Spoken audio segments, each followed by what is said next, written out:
Hi అండి, అందరికీ నమస్కారం. Welcome to our channel healthy proteins. ఈరోజు వీడియోలో మనం చూడబోయే రెసిపీ తెలంగాణ స్పెషల్ సర్వపిండి. ఇది తెలంగాణలో చాలా ఫేమస్ కదా, అందుకని ఇందులో నేను ఇంకా 2 ఇంగ్రీడియంట్స్ స్పెషల్గా యాడ్ చేశాను.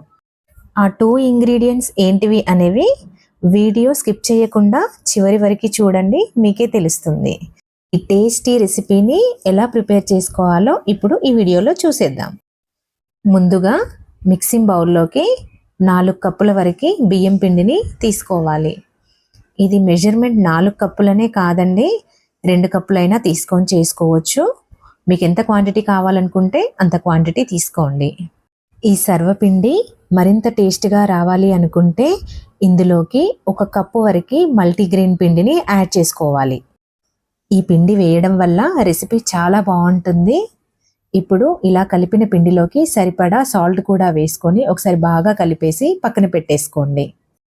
ఇప్పుడు ఒక మిక్సీ జార్ తీసుకొని ఇందులోకి ఒక 20 వరకు వెల్లుల్లి రెబ్బలు, 1 టేబుల్ స్పూన్ జీలకర్ర, అలాగే పిండికి సరిపడా కారాన్ని వేసుకోవాలి. నేను 15 నుంచి 20 వరకు మిర్చి తీసుకొని ఇలా కొంచెం బరకగా గ్రైండ్ చేసుకొని పిండిలో వేసుకోవాలి.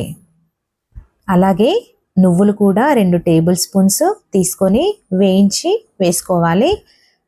పల్లీలను కూడా ఒక 4-5 టేబుల్ స్పూన్స్ తీసుకొని వేయించుకొని వేసుకోవాలి. అలాగే ఒక పెద్ద ఉల్లిపాయని సన్నగా తరిగి వేసుకోవాలి.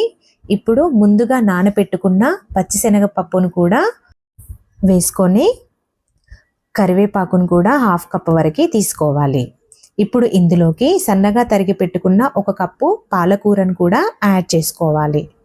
మీకు ఫ్లేవర్ కోసం కానీ లేకపోతే కలర్ కోసం కానీ 1 టీ స్పూన్ కారాన్ని వేసుకోవచ్చు, లేదు అంటే స్కిప్ చేసేసుకోండి.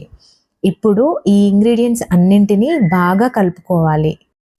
నేను స్పెషల్గా పాలకూరని ఎందుకు తీసుకున్నానంటే చిన్నపిల్లలు ఆకుకూరలు తినడానికి ఎక్కువగా ఇష్టపడరు కాబట్టి ఇలా చేసి పెడితే టేస్ట్ బాగుందని తినేస్తారు. ఇప్పుడు ఇలా కలిపిన పిండిలోకి కొంచెం కొంచెంగా వాటర్ని వేసుకుంటూ కలుపుకోవాలి. ఒకేసారి వాటర్ వేయొద్దండి, ఎందుకంటే పిండికి ఎంత వాటర్ పడుతుంది అనేది తెలియదు కాబట్టి కొంచెం కొంచెంగా కలుపుకుంటూ ఇలా ముద్దలా చేసుకోవాలి. మరీ గట్టిగా కాకుండా మెత్తగా కాకుండా సాఫ్ట్ టెక్స్చర్ వచ్చేంత వరకు కలుపుకోవాలి. ఒక 10 మినిట్స్ తర్వాత చూడండి, పిండి ఇంకా సాఫ్ట్గా అయిపోతుంది.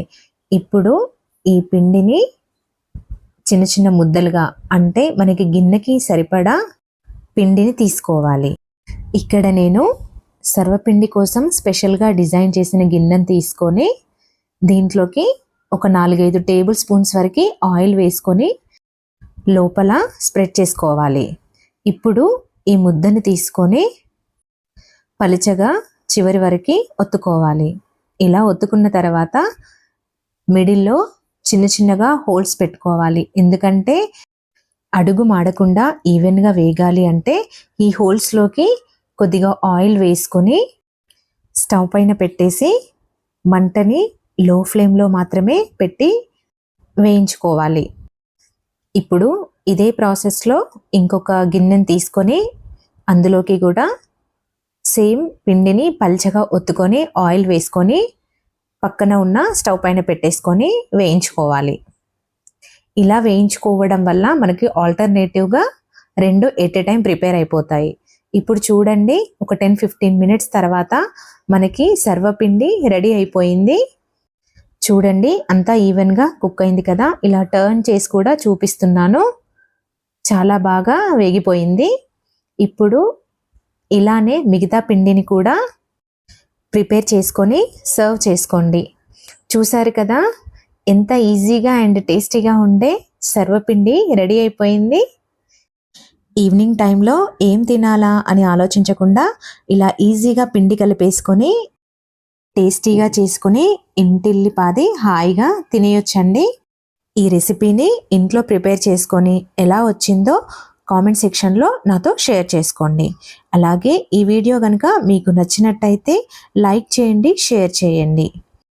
అలాగే మరిన్ని అప్డేట్స్ కోసం మన ఛానల్ని తప్పకుండా సబ్స్క్రైబ్ చేసుకోండి. Thank you for watching.